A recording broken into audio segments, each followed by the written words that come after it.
حدیث میں آتا ہے نبی صلی اللہ علیہ وسلم نے فرمایا دنیا سے بے رغبت ہو جاؤ اللہ تم سے محبت کرے گا. دنیا سے بے رغبت ہو جاؤ اللہ تم سے محبت کرے گا.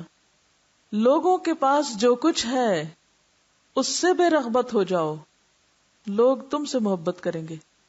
لوگوں کے پاس جو کچھ ہے اس سے کیا ہو جاؤ؟ بے رغبت، بے نیاز. لوگ تم سے محبت کریں گے. اب آپ دیکھیے کہ یہ معمولی مشورے نہیں ہیں، ذرا گہرائی میں جائیے. ہوتا کیا ہے ذرا سا سوچئے.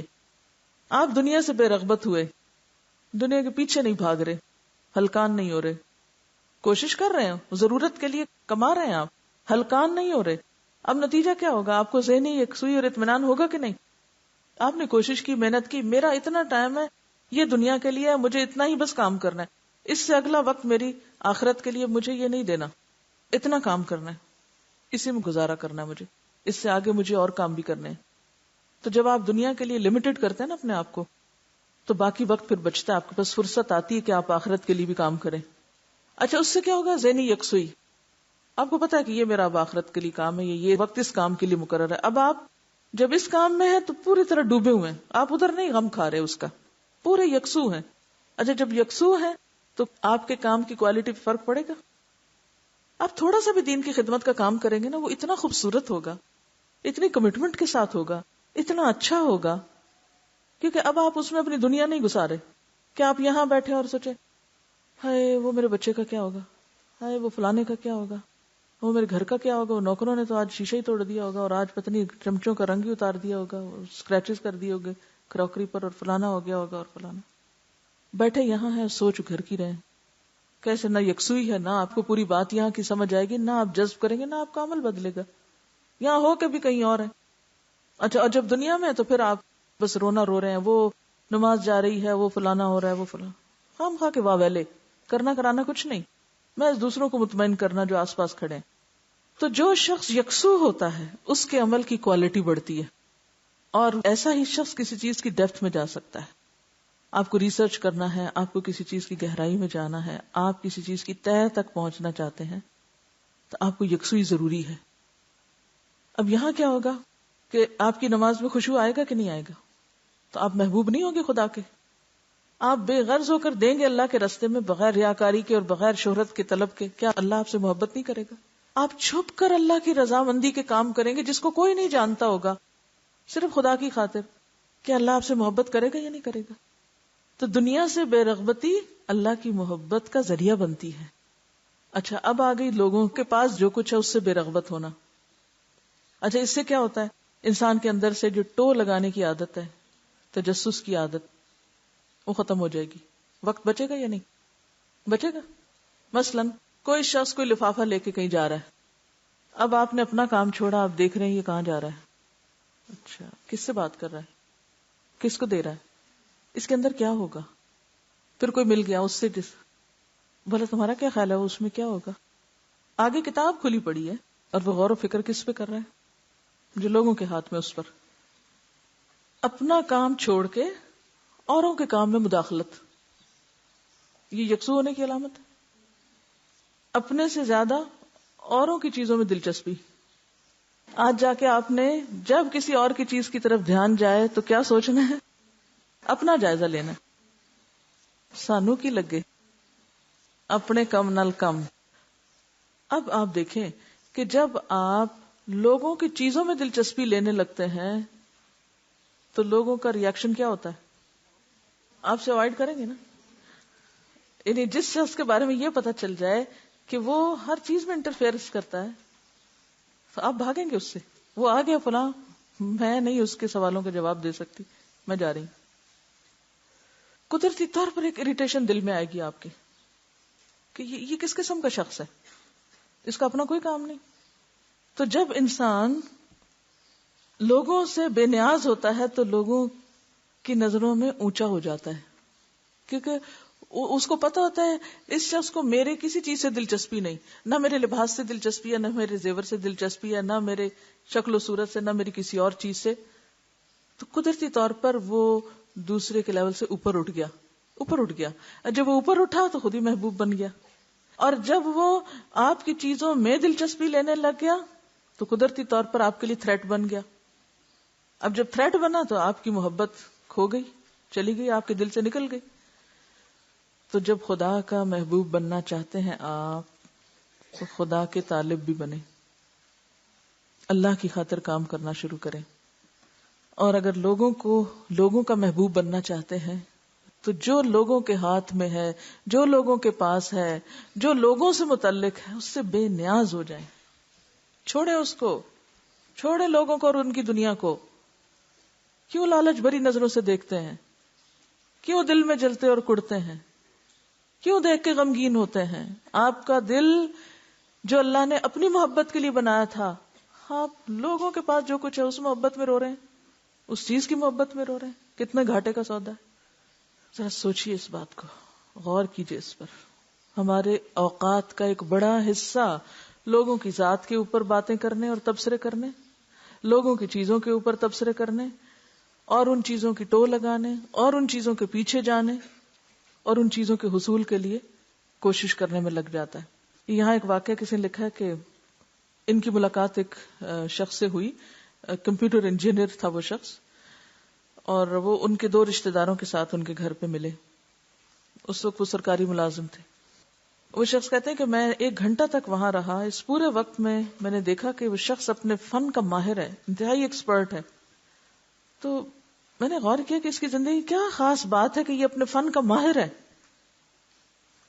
تو میں نے سوچا کہ اس کے اندر کیا چیز ہے.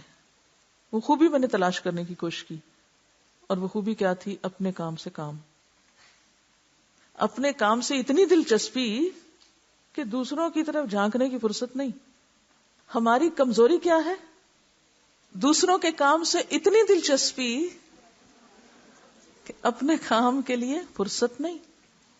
ہو گیا نا فرق؟ کہاں ایکسپرٹ بنیں گے؟ کس چیز کے ماہر بنیں گے؟ صرف ٹو لگانے کے ماہر ہو سکتے ہیں. جب آپ اپنے کام سے کام رکھتے ہیں نا تو آپ کسی کے لیے مسئلے نہیں پیدا کرتے، اور جب آپ کسی کے لیے مسئلہ نہیں پیدا کرتے تو کیا ہوتا ہے؟ بے ضرر ہو جاتے ہیں. جب آپ بے ضرر ہو جاتے ہیں تو پھر لوگ آپ سے محبت کرنے لگتے ہیں، کیونکہ آپ کسی کے لیے نہ تھریٹ ہیں، نہ آپ کسی کو نقصان دینے والے ہیں، نہ آپ کسی کے لیے مسئلہ پیدا کرنے والے ہیں. کیونکہ آپ کو غرض نہیں اس سے کہ کسی کے ہاتھ میں کیا ہے، کسی کے پاس کیا ہے، کتنا ہے، کہاں سے ہے، کہاں سے کوئی کیا کر رہا ہے، کیا نہیں کر رہا. ہاں اگر کوئی خرابی نظر آتی تو اس کے لیے آپ تڑپیں گے، اور وہ ایک اور عمل ہوگا کہ آپ دعا بھی کریں گے اور اس کو دور کرنے کے. مگر جہاں تک دنیا کی چیزوں کا تعلق ہے، وہ کسی کے ہاتھ میں دیکھ کر یا کسی کی دیکھ کر جب تک بے نیازی نہیں آتی آپ اپنا کام نہیں کر سکتے، آپ قابل نہیں بن سکتے. اچھا بعض لوگ کیا ہوتے ہیں، کوئی مشکل آ گئی، کوئی چوری ہو گئی، چیز کوئی کھو گئی، کوئی چلی گئی، اب اس کے پیچھے اتنا غم منائیں گے کہ اپنی صحت تباہ کر لیں گے.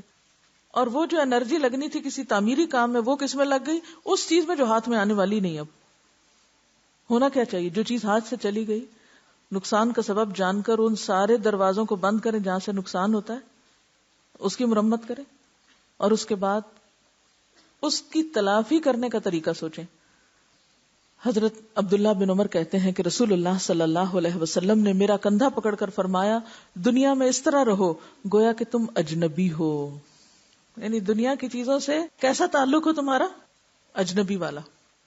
یا تم یہاں ایک مسافر ہو. اجنبی چیزوں کو کس طرح دیکھتا ہے؟ ایک مسافر کس طرح دیکھتا ہے؟ دلچسپی زیادہ نہیں لے سکتا، دل نہیں لگا سکتا، اور اگر لگائے تو کیا ہوتا ہے؟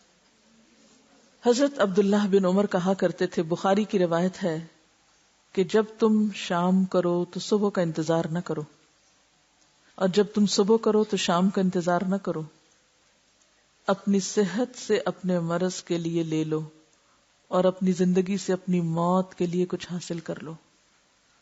تو مومن کے لیے دنیا کیا ہے؟ سفر کی جگہ، گزرنے کی جگہ ہے، رہنے کی جگہ نہیں ہے. اور جب یہ اس احساس کے ساتھ ہم جیتے ہیں نا تو ہمارا پھر دلچسپی نہیں زیادہ ہوتی پھر دنیا میں.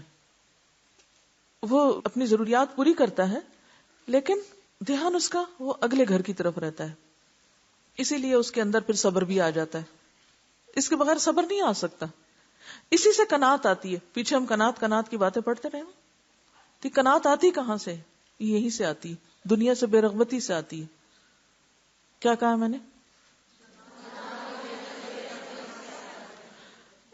کیا سوچتا ہے انسان تو قناعت کرتا ہے.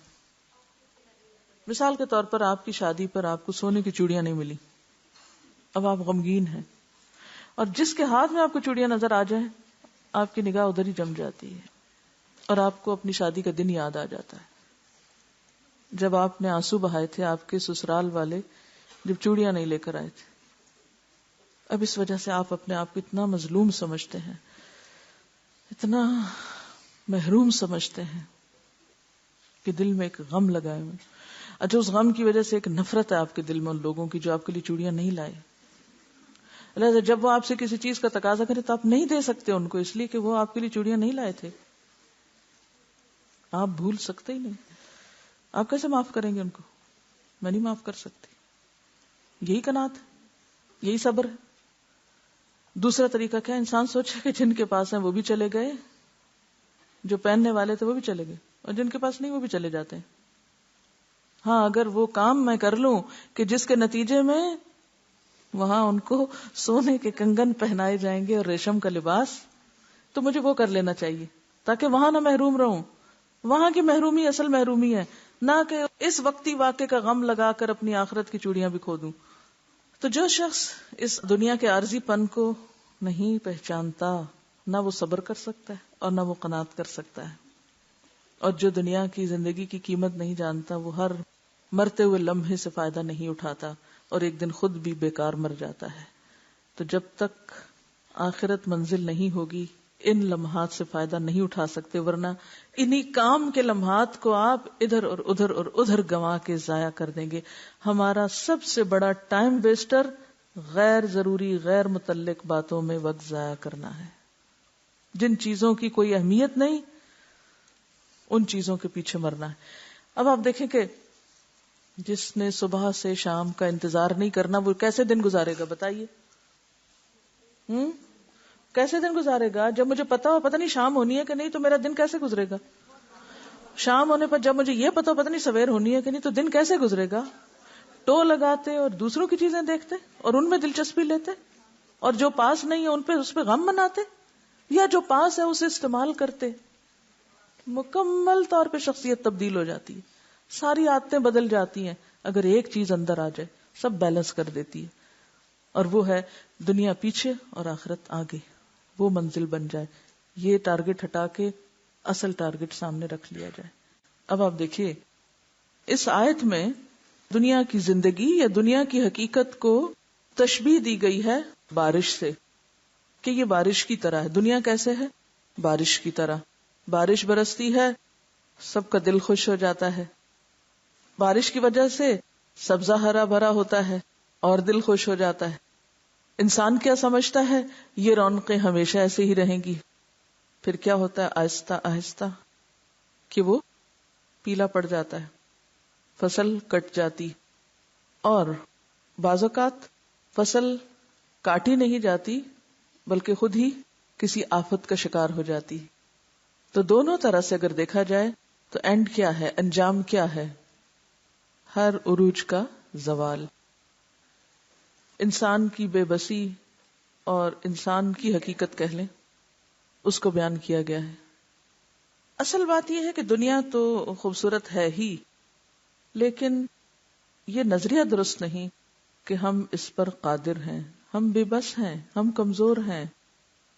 اگر ہم نے اس دنیا کا صحیح استعمال نہ کیا تو یہ ہمارے لیے ایک بہت بڑی آزمائش ہوگی. اب آپ دیکھیے کہ قرآن پاک میں بارش کو ایک اور چیز سے بھی تشبیہ دی گئی ہے. وہ کیا ہے؟ وحی الہی. وحی الہی کیا ہوتا ہے؟ اللہ کی رحمت ہوتی ہے، اور بنیادی طور پر تو دین ہے نا جو وحی کے ذریعہ ہے، ہمارا دین. اگر ان آیات میں بارش سے مراد دنیا ہے یا دنیا کی زندگی ہے تو ایک اور جگہ پر بارش سے مراد دین بھی ہے. ایک ہی چیز دو چیزوں کو سمبلائز کر رہی ہے، ایک ہی چیز دو حقیقتوں کو واضح کر رہی ہے. اب آپ دیکھیے کہ بارش کو دین سے بھی مثال دی گئی ہے سورۃ الرعد میں اللہ تعالیٰ فرماتے ہیں انزل من السماء ماء فسالت اودیۃ بقدرها فاحتمل السیل زبدا رابیا ومما یوقدون علیہ فی النار ابتغاء حلیۃ او متاع زبد مثلہ کذالک یضرب اللہ الحق والباطل فاما الزبد فیذهب جفاء واما ما ينفع الناس فیمکث فی الارض کذالک یضرب اللہ الامثال. تو یہاں ہدایت کو یا دین کو یا وحی الہی کو بارش سے تشبیہ دی گئی ہے. اور دل کیا ہے یہاں پر؟ زمین کی طرح. جیسے بارش برستی ہے تو زمین کیسے ہو جاتی ہے؟ ہری بھری ہو جاتی ہے، لیکن کچھ دنوں کے بعد وہ سب ختم بھی ہو جاتا ہے. اگر ایک دوسری بارش یعنی ہدایت کی بارش دل کی زمین پر لیں تو کیا ہوتا ہے؟ اس سے کیا فائدہ ہوتا ہے؟ ذرا آپ سوچئے کہ یہاں پر آیا نا کہ فسالت اودیۃ بقدرها فاحتمل السیل زبدا رابیا. آپ دین پڑھ رہے ہیں، ہدایت حاصل کر رہے ہیں، ہر ایک اپنے اپنے ظرف کے مطابق لے رہا ہے. جتنا جتنا جس کا برتن ہے وہ اتنا اتنا ہی بھر رہا ہے، کوئی تھوڑا کوئی زیادہ. تو جس طرح زمین اپنے اندر بارش کو سمیٹ لیتی ہے، اسی طرح بعض دل اس ہدایت یا قرآن یا اللہ کے کلام کو اپنے اندر سمیٹ لیتے ہیں. اسی طرح بعض زمینیں پانی جذب کر لیتی ہیں، بعض دل علم کو اندر جذب کر کے عمل میں لے آتے ہیں، خود بھی عمل کرتے ہیں، دوسروں کو بھی فائدہ پہنچاتے ہیں. بعض لوگ اس کو صرف یاد رکھتے ہیں، سمیٹ لیتے ہیں، علم میں جرا بحث بہت کر سکتے ہیں، علمی نکتے بہت نکال سکتے ہیں، لیکن اندر نہیں جذب ہوتا کچھ، یا خود اتنی سمجھ نہیں آتی مگر جو لیتے ہیں یاد کر کے دوسروں کو دے دیتے ہیں. اور بعض لوگ آتے ہیں، بیٹھتے ہیں، سنتے ہیں، اور جیسے آتے ہیں ویسے ہی چلے جاتے ہیں، کچھ بھی نہیں لیتے. حدیث سے بھی یہ بات بہت اچھی طرح واضح کی گئی ہے. اب آپ دیکھیے کہ دونوں کا کمپیریزن کرنے کی ضرورت کیوں ہے؟ کیونکہ ہم ایک چیز کے پیچھے بھاگ رہے ہیں نا، ایک چیز کے پیچھے بھاگ رہے ہیں، اور وہ کیا ہے؟ دنیا. اس کا اینڈ ریزلٹ دیکھیے. اور کچھ لوگ ہیں جو ایک دوسری چیز کے پیچھے بھاگ رہے ہیں، وہ خیر مما یجمعون، اس کو سمیٹنے کی کوشش کر رہے ہیں. اینڈ ریزلٹ دیکھیے کیا ہے. تو جب تک یہ دونوں چیزیں آمنے سامنے نہیں رکھیں گے آپ خود کو کہیں کھڑا نہیں پائیں گے. تو ضروری ہے کہ ایک بارش کو دوسری بارش سے کمپیئر کر کے بتایا جائے، ٹھیک ہے؟ اور پھر آپ اپنا جائزہ لیں اور پھر دیکھیں کہ پرائرٹی کس چیز کی ہے، ترجیح کس کو دینا ہے، آپ کو کیا چھوڑنے کو کہا جا رہا ہے اور کیا لینے کو کہا جا رہا ہے، اور کس درجے کا لینے کو کہا جا رہا ہے. اور کیا اگر آپ کو یہ کہا جا رہا ہے تو کہیں ظلم تو نہیں آپ کے ساتھ ہو رہا. تو جب چیزوں کو کمپیئر کیا جاتا ہے نا تو انسان بہتر فیصلہ کر کے بہتر چیز اختیار کر سکتا ہے. یہ سیکھنے کا ایک انداز ہے، سکھانے کا ایک طریقہ ہے. اب آپ دیکھیں کہ جب سیلاب آتا ہے تو کیا ہوتا ہے؟ زمین پہ جب سیلاب آتا ہے کیا ہوتا ہے؟ تباہی ہوتی ہے. نہر جو ہوتی ہے وہ بھر جاتی ہے. اچھا جب نہر بھر جاتی ہے تو پھر کیا ہوتا ہے؟ اوپر کیا آ جاتا ہے؟ جھاگ کوڑا کباڑ سب اوپر آ جاتا ہے، آتا ہے نا. اور نیچے کیا ہوتا ہے؟ میٹھا ٹھنڈا پانی، اچھا پانی. وہ سیلاب آتا ہے تو وہ کوڑے کرکٹ کو اوپر سے ہٹاتا ہے. سیلاب کا ایک فائدہ بھی ہوتا ہے، زمین زرخیز ہو جاتی ہے، یعنی ایک جگہ کی مٹی اٹھا کے وہ دوسری جگہ لے جاتا ہے، اور اس کے بعد جو پیداوار ہوتی ہے وہ بہت زبردست ہوتی ہے، لانگ ٹرم ہوتا ہے. ہم عموماً چیزوں کو صرف وقتی اور ظاہری نظر سے دیکھتے ہیں. اب آپ دیکھیں کہ جب آپ کے دل پر بھی وحی الہی کی یعنی دین کی بارش ہوتی ہے، آپ دین کا علم سیکھتے ہیں اور بہت سارا کٹھا ہی ٹھونس دیا جاتا ہے اور دن رات پڑھایا جاتا ہے اور سیلاب آ جاتا ہے، تو بعض لوگ اس کی صرف ہلاکت کو دیکھتے ہیں کہ اس سے تو بڑی مصیبت آ گئی ہے. لیکن ایک دوسرا رخ بھی ہے، ایک دوسرا رخ بھی ہے، اور وہ کیا ہے کہ بہت ساری چیزیں ایسی جو زندگی میں غیر ضروری ہیں وہ کوڑے کباڑ کی طرح اوپر آ کے ہٹ جائیں گی، چھٹ جائیں گی. عام طور پر ہلکی ہلکی بارش سے وہ بات نہیں بنتی جب تک کہ کیا نہ کیا جائے، زور کا شاور نہ دیا جائے. تو آپ کے اوپر ایک کے بعد ایک دن بچھاڑ ہو رہی ہے. کسی نے بڑا مزے کا جملہ لکھا تھا، جب سے آئے ہیں چٹاخ پٹاخ ہو رہی ہے. تو اس کا بھی جواب تو دینا تھا مجھے آپ کو کہ چٹاخ پٹاخ کیوں ہو رہی ہے، اور یہ سیلاب کیوں آیا ہوا ہے، اور اس سیلاب کی ضرورت کیا ہے. اور اس میں سے پھر اس سیلاب کے بعد 3 قسم کے لوگ باہر نکلیں گے، اور کچھ زرخیز مٹی لے کے اور کچھ بس صرف پانی جمع کر کے کسی اور کو جا پلائیں گے، خود اتنا فائدہ نہیں اٹھا سکیں گے، خود اتنی گہرائی میں نہیں سوچ سکتے. اور کچھ آتے ہیں سو کے میٹھی نیند چلے جاتے ہیں کیونکہ مزے کی جگہ ہے، ہر کام کاج چھوڑ کے آرام سے سکون سے بیٹھتے ہیں. بہرحال اب آپ دیکھیں کہ جب یہ سیلاب آتا ہے نا، جب علم تیزی کے ساتھ آتا ہے تو اس کا یہ فائدہ ہوتا ہے کہ جو اس میں کام کی چیز ہوتی ہے وہ نیچے جمنے لگتی ہے، اور پھر جو بیکار چیزیں ہوتی ہیں، شکوک، شبہات، اندیشے، شیطان کے وسوسے، وہ جھاگ کی طرح اوپر آ کے اڑ جاتے ہیں، ختم ہو جاتے ہیں. وہ ساری چیزیں پھر صاف ہونے لگتی ہیں.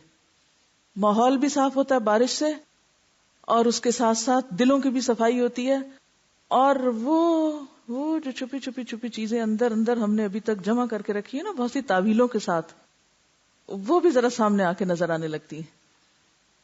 اس میں کسی کا یہ چھوٹا سا نوٹ تھا، لکھا کہ قرآن پڑھنے اور سمجھنے کے بعد میں اس خوش فہمی میں مبتلا تھی کہ میں بہت بدل گئی ہوں اور نیک بن گئی ہوں، لیکن جو یہ کورس آگے بڑھ رہا ہے میری حالت عجیب ہو رہی ہے. اس کورس نے میرے اپنے ہی بارے میں میرا امپریشن بدل دیا ہے. ایسے لگ رہا ہے جیسے میں نے خود کو اپنے سے چھپا رکھا تھا. اپنے اندر اتنی خامیاں نظر آ رہی ہوں، لگ رہا ہے کہ ابھی تو میں پہلی سیڑھی پر کھڑی ہوں اور اوپر جانے کے لیے بھی ڈھیروں سیڑھیاں میری منتظر ہیں.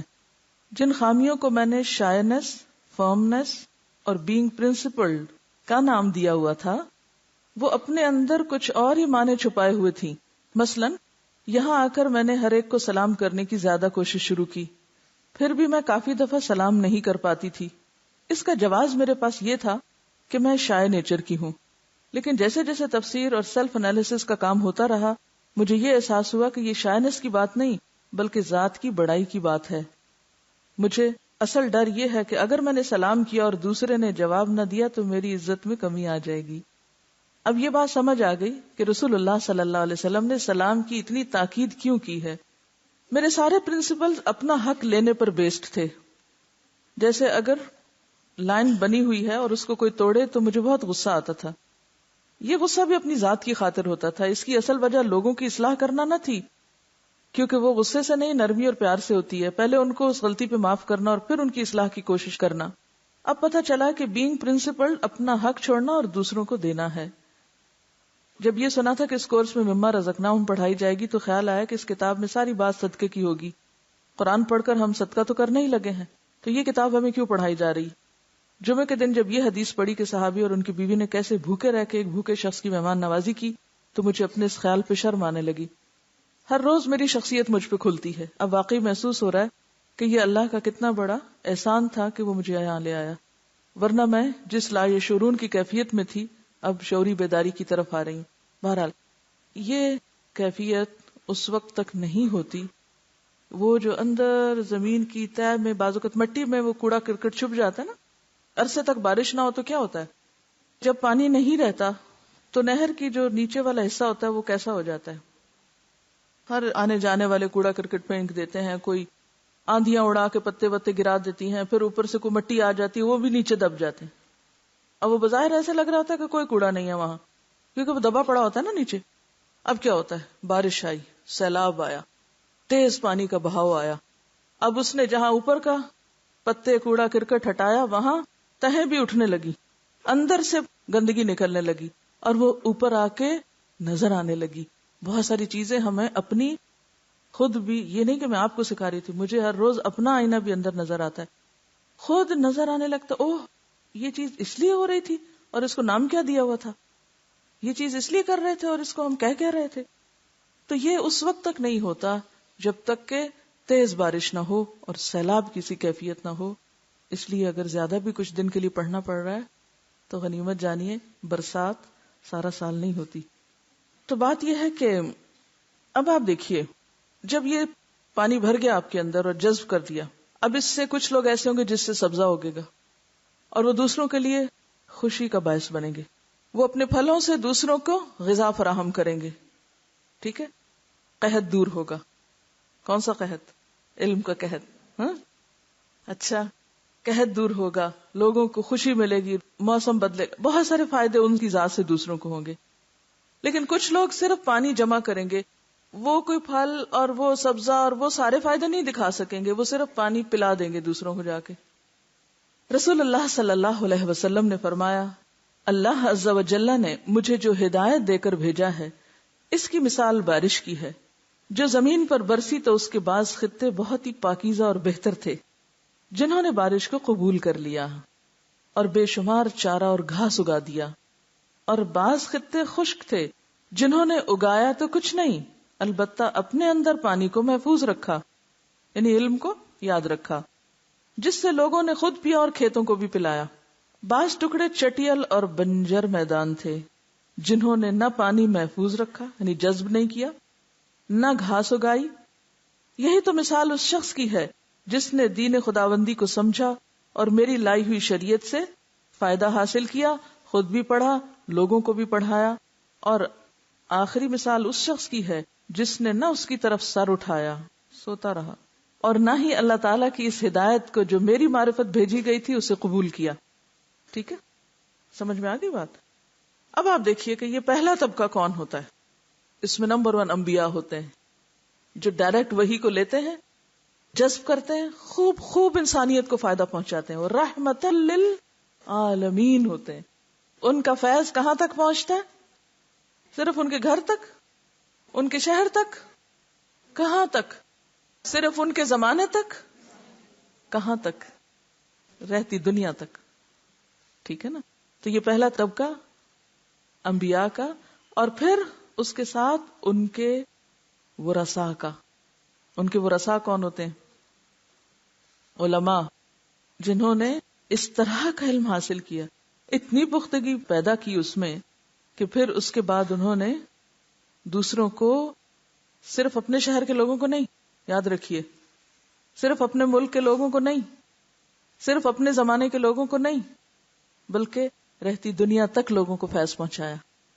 یہ ہیں جنہوں نے اس بارش کو جذب کر کے سبزہ اور گھاس اور پھل پھول اور بہت کچھ اگا دیا. کوئی مثال دیجئے. میرے ذہن میں امام بخاری کی مثال آ رہی ہے، اور ائمہ بھی بہت سے ہیں، یہ صرف امام بخاری نہیں ہے. لیکن چونکہ خود ان سے ان کی زندگی میں 90,000 لوگوں نے بخاری سنی تھی، کوئی معمولی سی چیز نہیں ہے. کتاب بھی لکھی جس کو 16 سال لگے، بلکہ بعض زیادہ بھی کہتے ہیں. 16 سال گھر پلٹ کے نہیں گئے. آپ تو اگر ایک ہفتہ کسی کو نہ ملیں تو اداس ہو جاتے ہیں، اور فون روز نہ کریں تو آپ کا کام نہیں چلتا. 16 سال گھر نہیں واپس لوٹے، پتہ نہیں کہاں کہاں گھومتے پھرتے رہے، علم جمع کیا، سیکھا، جذب کیا، پختگی حاصل کی، پھر اس کو لکھا، پھر اس کی ترتیب کی، اور نسلوں تک، قیامت تک علم چھوڑ گئے. صحیح بخاری کے بارے میں کیا آتا ہے؟ اتفقت الامہ، امت کا اس پر اتفاق ہے کہ اصح کتاب بعد کتاب اللہ صحیح البخاری. اللہ کی کتاب کے بعد، یعنی قرآن پاک کے بعد سب سے صحیح کتاب صحیح بخاری. یہ میرا قول نہیں ہے، یہ علماء کا اور جمہور کا قول ہے یہ. ٹھیک ہے. اب یہ کون ہے؟ نبی صلی اللہ علیہ وسلم کے وارث. اسی طرح دیگر علماء یہ اس درجے کا کام کرتے ہیں کہ جس سے نسلیں سیراب ہوتی ہیں. یہ درجہ بھی اتنا ہی ہے. اب آپ دیکھیے کہ یہ وہ لوگ ہوتے ہیں جن کے اندر حفظ بھی ہوتا ہے، بصیرت بھی ہوتی ہے، اور بات کو اندر تک سمجھنے کی صلاحیت ہوتی ہے. صرف اوپر اوپر سے نہیں چیزوں کو لیتے، ڈیپ ڈاؤن جاتے ہیں. جیسے وہ پانی کہاں نہیں رہ جاتا؟ اوپر نہیں رہ جاتا، کہاں جاتا ہے؟ نیچے نیچے نیچے نیچے نیچے، ڈیپ ڈاؤن جاتا ہے، گہرائی تک جاتا ہے. قرآن پاک میں اللہ تعالیٰ پیغمبروں کی مثال دیتے ہیں، وَاذْكُرْ عِبَادَنَا إِبْرَاهِيمَ وَإِسْحَاقَ وَيَعْقُوبَ أُولِي الْأَيْدِي وَالْأَبْصَارِ. یہ کون ہوتے ہیں؟ اولو الایدی والابصار.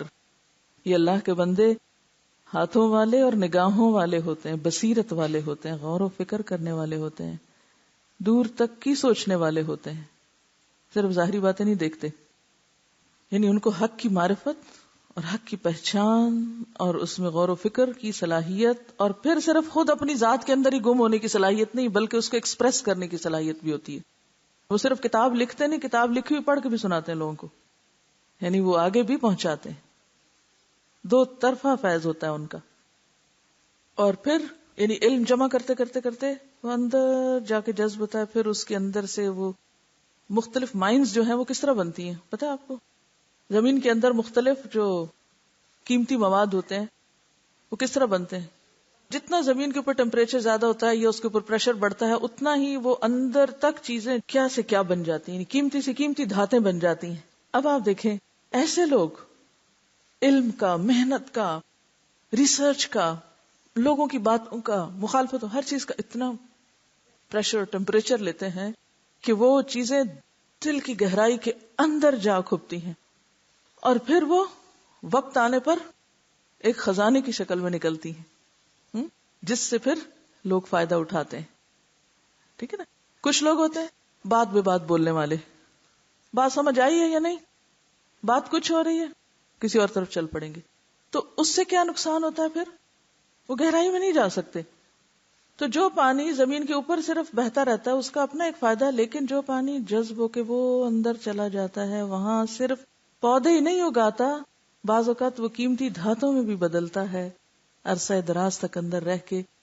بعض اوقات وہ پانی اوپر بہتا ہے اور بعض اوقات انڈر گراؤنڈ سٹریمز بھی ہوتی ہیں نا میٹھے پانی کی، جن کو وقتی طور پہ تو کوئی دیکھ نہیں پاتا، عام بندے کو نظر بھی نہیں آتی، لیکن خاص خاص بندوں کو پتا ہوتا ہے کہ زمین کے اس حصے پر اس کے نیچے ایسا میٹھا پانی ہے، اس کو کھودو، یہاں سے بور کرو، یہاں سے نکالو.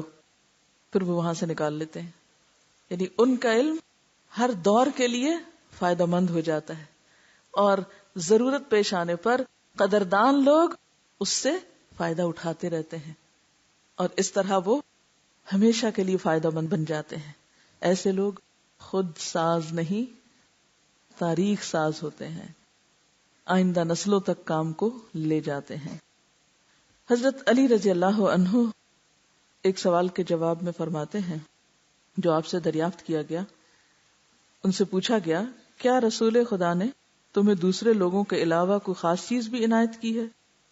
تو فرماتے ہیں خدا کی قسم جو دانے کو پھاڑ کے اگاتا ہے اور مخلوق پیدا کرتا ہے، ہمیں کسی چیز سے مختص نہیں فرمایا، بلکہ یہ ایک فہم ہے جو اللہ تعالیٰ کسی کو اپنی کتاب سمجھنے کے لیے عنایت کر دیتا ہے.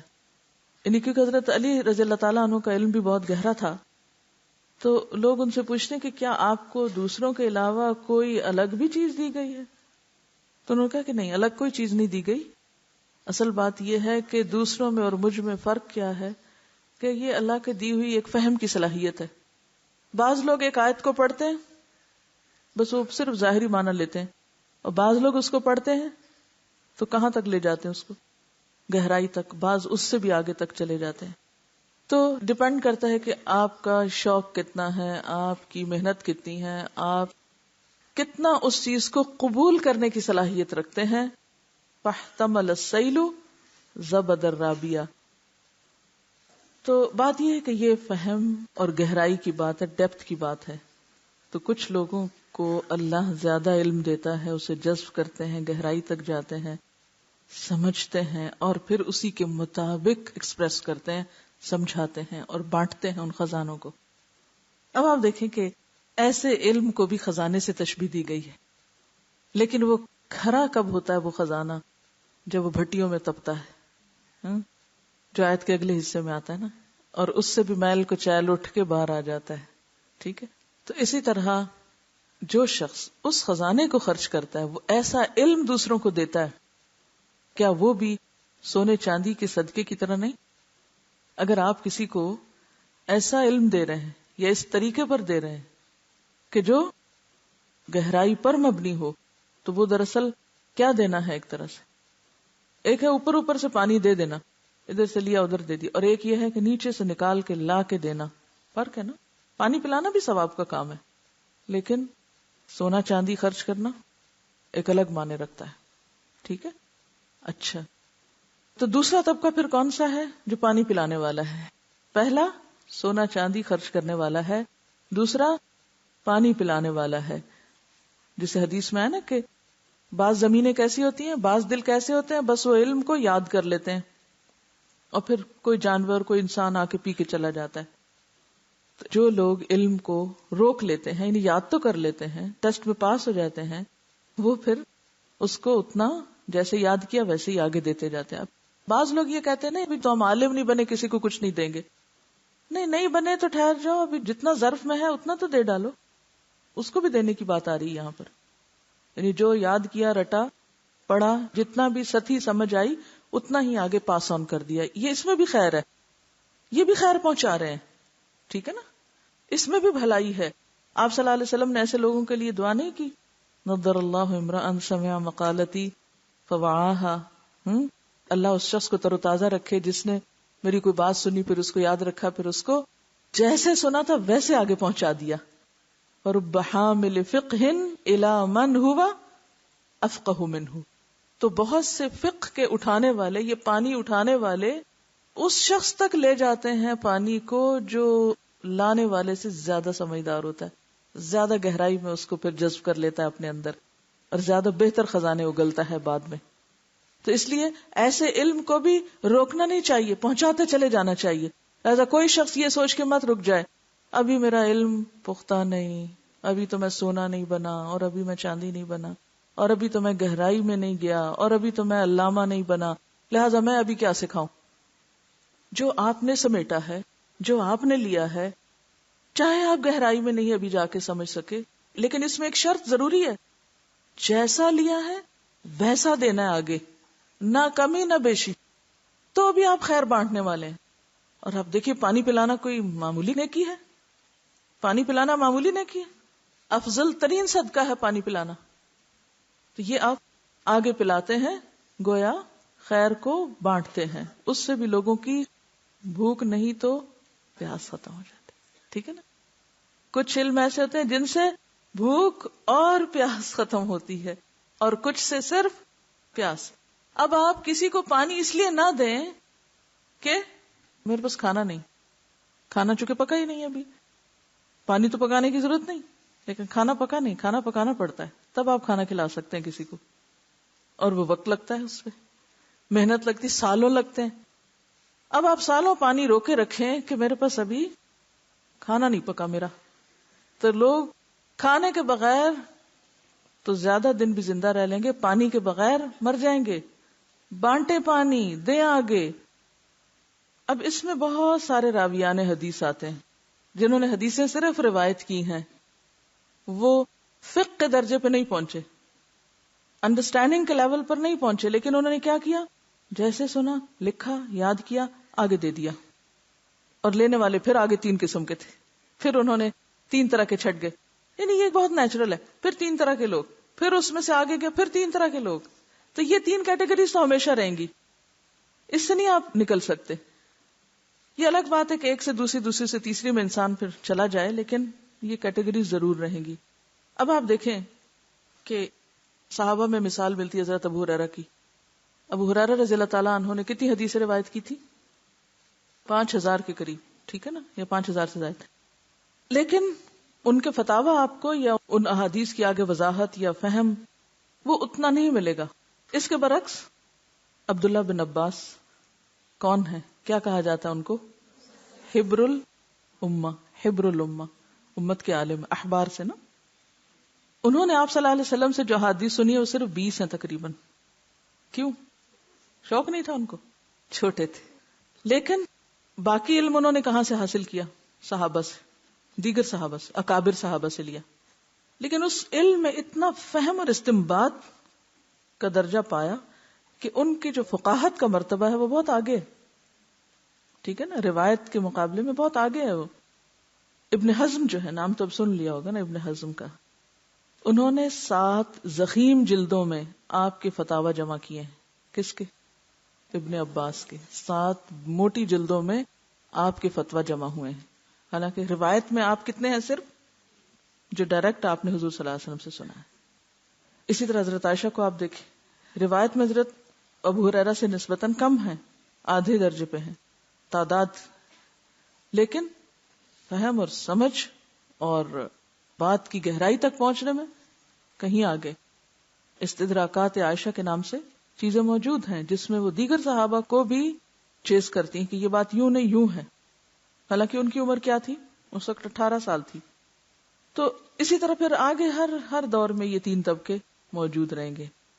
اب ہمیں اپنا مقام تلاش کرنا ہے کہ پہلی بات تو یہ کہ کس چیز کے طلبگار بننا ہے، کس چیز کے لیے اپنی سب سے بہتر انرجی لگانی ہے، محض دنیا کے لیے یا دین کے لیے، پھر اس میں بھی کس لیول پر جانا ہے. اب جس کا آپ نے تعین کیا، ارادہ کیا، پھر اسی کے مطابق آپ کا سفر شروع ہوگا. اب دیکھو گا کبھی کنواں کھودتے کھودتے ایسا بھاری پتھر آتا ہے کہ انسان ہمت ہار کے بیٹھ جاتا ہے. آپ کے راستے میں بھی کئی بھاری پتھر آ سکتے ہیں، صرف ہمت والے چند ایک لوگ ہی پھر سارے پتھر توڑتے توڑتے گہرائی تک پہنچتے ہیں، ورنہ مختلف لوگ مختلف جگہوں پہ جا کے سٹاپ کر دیتے ہیں، رک جاتے ہیں. ہم عملی زندگی میں دیکھیں کہ ہم کس بارش کے منتظر رہتے ہیں، ہم کس چیز کی چاہت میں جیتے ہیں، ہماری سرگرمیاں کس چیز کے گرد ہیں. مثلا چند ایک معیار، جب آپ کو کسی سے دوستی کرنا ہو تو آپ کیا دیکھتے ہیں؟ یہاں آ کر بھی آپ نے کچھ لوگوں سے دوستی کی ہوگی، کیا نیت میں تھا، کس کے قریب آپ گئے، کس وجہ سے گئے. بعض اوقات آتا ہے نا اس سے خیر پہنچانی ہوتی ہے، بعض اوقات خیر لینی ہوتی ہے، اور بعض اوقات ٹوٹلی دنیا کا مقصد ہوتا ہے، صرف دنیا ہوتی ہے پیش نظر. دوستی میں آپ کا جھکاؤ کس طرف ہوتا ہے، اس کا معیار کیا ہے، اس میں طلب کیا ہے، آپ کی کیا حاصل کرنا چاہتے ہیں اس سے. یہ ایک سوال ہے، آپ اپنے آپ کو انالائز کیجئے. اور خصوصاً وہ لوگ جو کئی دن سے ہاسٹل میں رہ رہے ہیں، ان کو زیادہ ایک دوسرے کے قریب آنے کا اور وقت گزارنے کا موقع مل رہا ہے. اسی طرح زندگی کے اور معاملات، ایک معاملہ شادی کا معاملہ ہوتا ہے. ہم لوگ شادی کے وقت کس چیز کو سامنے رکھتے ہیں، کیا چیز ہمیں اپنی طرف کھینچتی ہے. تعلیم حاصل کرتے وقت، بچوں کے لیے تعلیم کی پلاننگ کرتے وقت اس سے بالکل منع نہیں کیا گیا کہ وہ دنیا کی تعلیم حاصل نہ کرے، وہ اعلیٰ سے اعلیٰ ترین تعلیم دنیا کی حاصل کر سکتے ہیں، کوئی ممانعت نہیں. لیکن اس کے ساتھ ان کے دین کی پلاننگ کیا ہے، اس کے لیے کتنا سوچتے ہیں اور کتنا پریکٹیکلی سوچتے ہیں کہ جو پاسبل بھی ہو. اسی طرح مثلاً گھر بناتے وقت کن چیزوں کا خیال رکھتے ہیں، گھر خریدتے وقت کن چیزوں کا خیال رکھتے ہیں، کس چیز کے قریب کر کے گھر لیں، کہاں گھر لیں. میں بعض ایسے لوگوں کو بھی جانتی ہوں کہ جنہوں نے اپنے اعلیٰ ترین گھر صرف اس لیے بیچ ڈالے کہ وہ علم کے لیے کسی خاص جگہ پر جا کر، یعنی باہر کے ملکوں میں بعض ایسے لوگوں کو میں جانتی ہوں کہ جو پاکستان میں بہت عیش و عشرت میں رہ رہے تھے، صرف بچوں کو اعلیٰ تعلیم دلوانی تھی، وہاں جا کے چھوٹے چھوٹے فلیٹس میں رہ رہے ہیں، چھوٹی چھوٹی جگہوں پہ رہ رہے ہیں کہ نہیں بچوں کو پڑھانا ہے، تکلیف اٹھا رہے ہیں، حالانکہ یہاں انہیں ہر سہولت میں اثر تھی. تو اب وہ ایک مقصد بدلا تو زندگی کا سٹائل بدل گیا. لباس خریدتے وقت، ایون لباس سلواتے وقت ہماری ترجیحات کیا ہوتی ہیں کہ اس سے ہماری نماز کیسے ہوگی، وضو کر سکیں گے یا نہیں، کہیں دل میں کوئی عجب تو نہیں پیدا ہوگا پہن کے. اسی طرح اور بھی آپ مواقع سچویشنز دیکھ سکتے ہیں کہ زندگی میں مختلف کام کرتے وقت آپ کیا طریقہ اختیار کرتے ہیں، آپ کی پرائرٹی کیا ہوتی ہے، میلان کیا ہے، جھکاؤ کدھر ہے، رخ کدھر ہے، کس چیز کی طرف اٹریکٹ ہو رہے، کس چیز پر محنت اور وقت اور سرمایہ لگانے کو تیار ہیں. ٹھیک ہے. اور اگر آپ چاہتے ہیں کہ دنیا اتنی ہی ہو جیسے وہ حدیث میں آتا ہے نا، وہ شخص کامیاب ہو گیا، من اسلم ورزق کفافا وقنعہ اللہ بما آتاہ. کامیاب ہے وہ شخص جو اسلام لے آیا، مسلمان ہو گیا. رزق کفافن، ضرورت کا رزق ہے اس کے پاس، اس کو کسی سے مانگنا نہیں پڑتا، کسی کی محتاجی نہیں. اور تیسری چیز کامیابی کی ضمانت، وقنعہ اللہ، اللہ نے اس کو قناعت دے رکھی ہے، بما آتاہ، اس پر جو اسے مل چکا ہے یا دیا گیا، اس کے پاس جو کچھ ہے اس پر وہ راضی ہے، خوش ہے، کوئی شکوہ نہیں، کوئی رونا دھونا نہیں، کوئی ناراضگی نہیں کسی سے بھی، نہ گلہ ہے دوستوں سے، نہ شکایت زمانہ، استغنا ہے. قناعت، اطمینان، سکون. اور الغنا غنا النفس، غنا دل کی غنا ہوتی ہے، اندر سے اٹھتی ہے یہ چیز. زیادہ مال ہونے سے غنا نہیں آتی. ٹھیک ہے، تو اس کے لیے دعا بھی کیا کریں. اللہم اکفنی بحلالک عن حرامک واغننی بفضلک عمن سواک. میری نظر دوسروں پر نہ جائے تو مجھے اپنی رحمت سے غنی کر. اللہ تعالیٰ ہمیں اس کی توفیق عطا فرمائے. آخر دعوانا ان الحمدللہ رب العالمین. سبحانک اللہم وبحمدک نشہد ان لا الہ الا انت نستغفرک ونتوب الیک. السلام علیکم ورحمۃ اللہ وبرکاتہ.